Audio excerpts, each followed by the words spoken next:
Hello children, today we will start with the first chapter, real numbers. All these years you have been studying numbers, you will be surely knowing all the numbers and you will be knowing all the different categories of numbers also. First, we will recall it back again, okay? First, let us see what is a natural number. Any number after 0, 1, 2, 3, all those numbers, positive numbers. Positive numbers are called as the natural numbers. We can mention it as 1, 2, 3 and it goes on. Still we don't know what's the last number, okay? Then what is called whole numbers? All the numbers which includes 0. 0, 1, 2, 3 and those numbers are called as the whole numbers, okay? 0, 1, 2 and it goes on like that. And what is called integers? You will be knowing positive, there are positive numbers, negative numbers, right? And the numbers which includes the positive numbers, negative numbers along with the 0 is called as the integers. Example, -2, -1, 0, 1, 2 and it goes on like that. And here also, this side also it goes on, that side also it keeps on going. Such numbers are called as integers, okay. And then we come to rational numbers.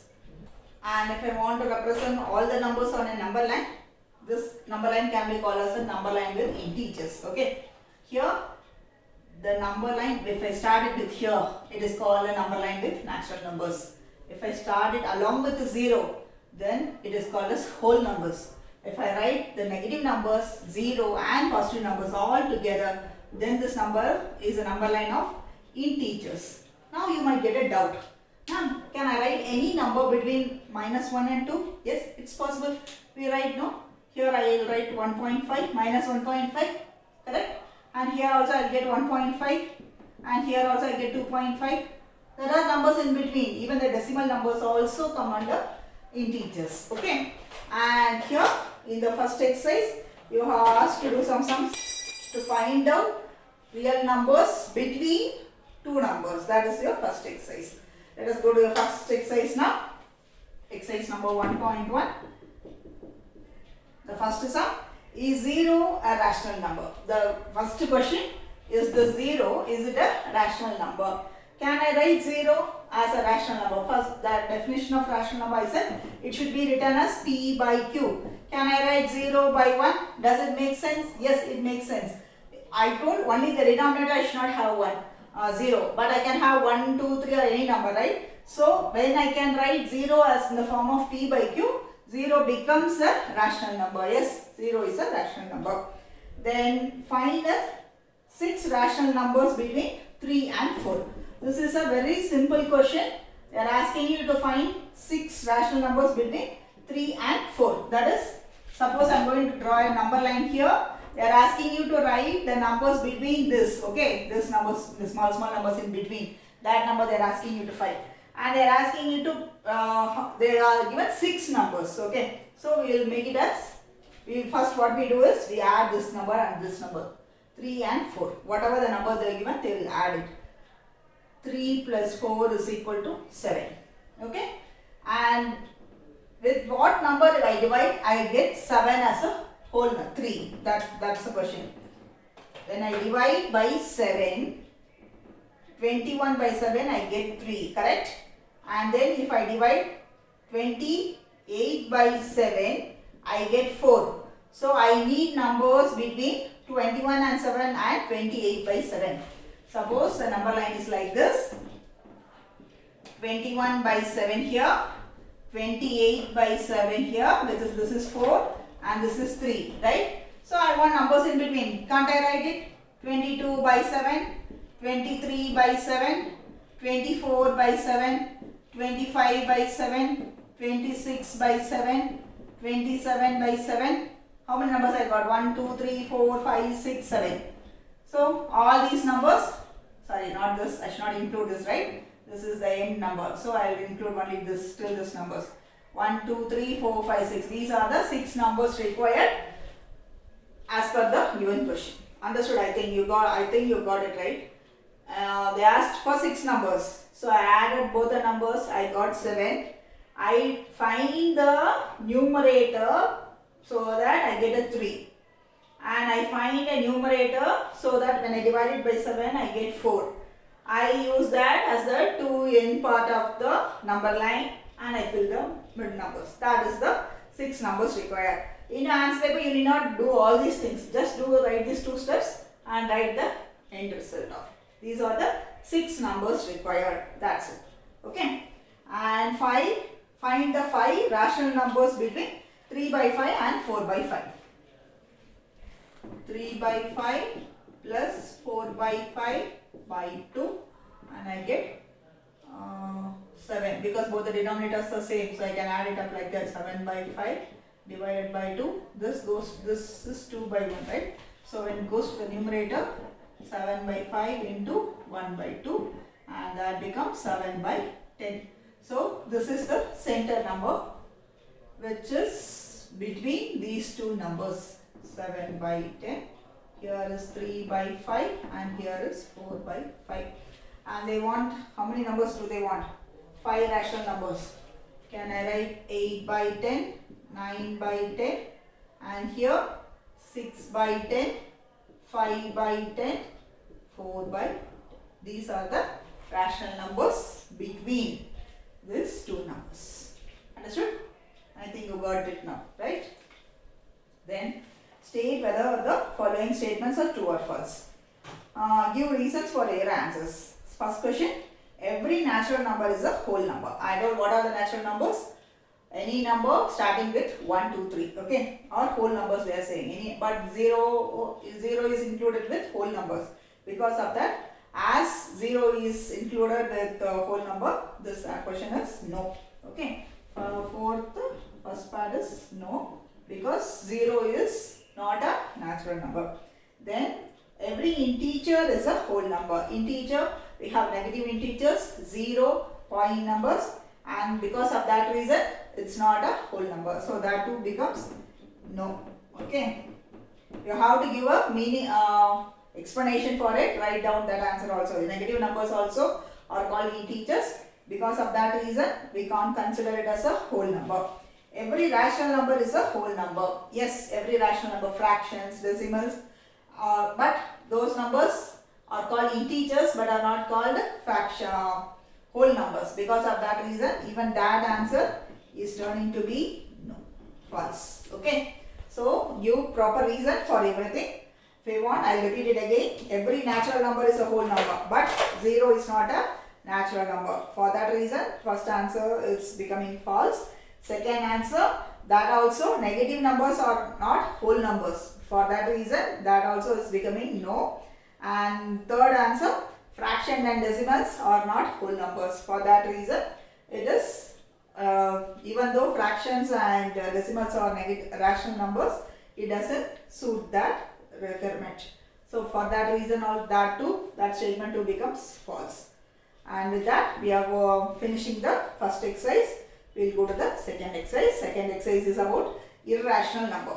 I think you will be remembering what is an irrational number is. Any number which doesn't give a proper end, finite result. Such number is called as an irrational number. Any number, when I ask you for a definition, you can say any number which cannot be written as in the form of p by q. Where q is not equal to 0, then such number is called as an irrational number. If it can be written, it is called as a rational number. If it can't be written, it is called as an irrational number. And mostly square root numbers, square root of prime numbers is our best example of irrational numbers. We will see what we are going to do with irrational numbers in the second exercise. Okay. The first question and the second exercise, state whether the following are true or false. Okay, you have to justify your answer along with it. Every irrational number is a real number. Yes, every irrational number comes under real number. Yes. Then the second point, every point on the number line is in the form square root of m, where m is a natural number. Natural number includes negative numbers also, but we can't include square root. In a square root, we can't use a minus number inside a square root, and for that reason, the answer becomes invalid. It's no as the answer. For the second question, becomes no. Then the third statement, every real number is a irrational number.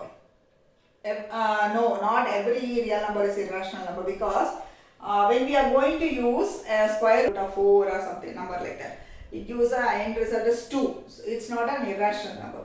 So any real number, because of it is saying any real number, it is wrong. Okay. So that also we have finished. And then the second question, are the square root of all positive integers irrational? Are all the positive integers irrational? No.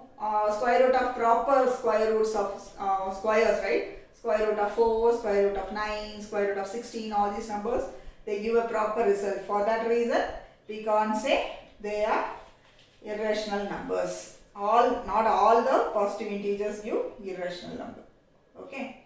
Then show how square root of 5 can be represented on a number line. First, I want you to understand how we are going to draw a number line. Okay. The basic is, let us not go start with 5 directly. We will go with the example sum and then you will understand to draw it, represent 5. The first basic question is, they are asking you to represent square root of 2. Everyone will be knowing Pythagoras theorem by now, and I will revisit it. Suppose the length of this line is 1 centimeter and this line is going to be 1 centimeter. What is going to be the length of this line? When I ask the length of the hypotenuse, everyone will be saying 1 square plus 1 square is equal to square root of 2, correct? The length of this line is equal to square root of 2. Everyone will be knowing that, right? So this theory, we are going to use it to show the square root of the length of any number line. Okay. When I am going to draw, usually we draw this on a graph paper. Okay.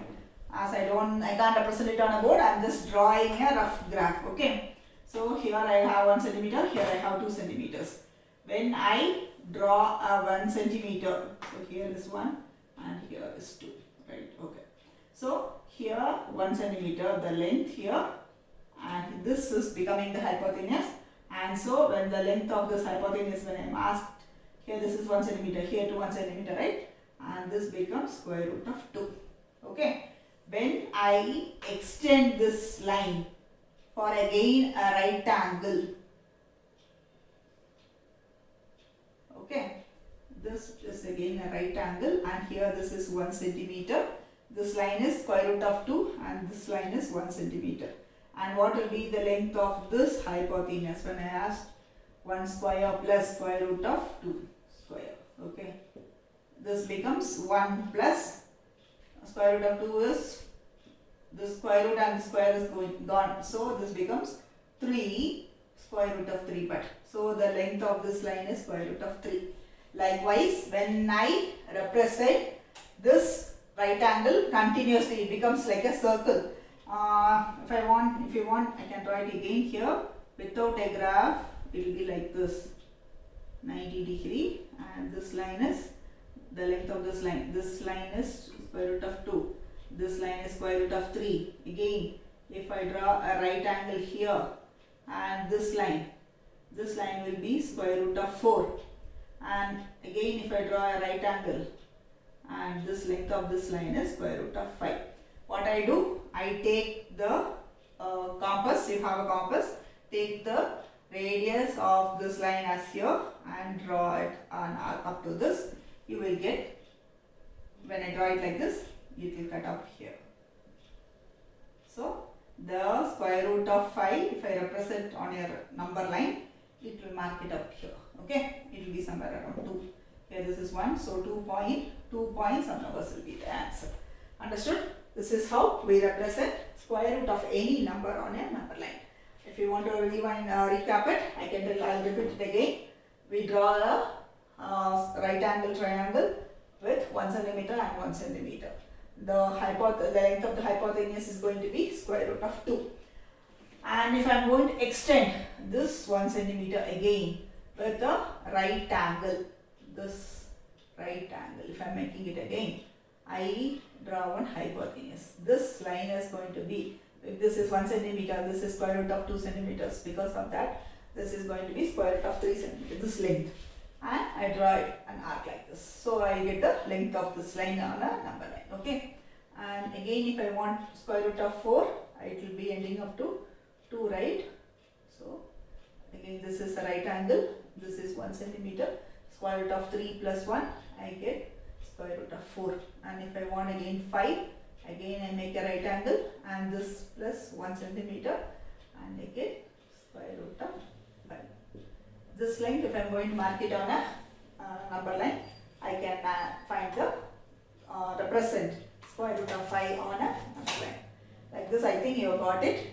So if I are asking you to represent square root of 9, don't start with number 1 and 2. You can start with the before number, square root of 7. Then you can continue with 8 and then you can show square root of 9. Okay? Like that you can continue. This is how we represent the square root number on a number line. We are using Pythagoras theorem to represent square root number on a number line.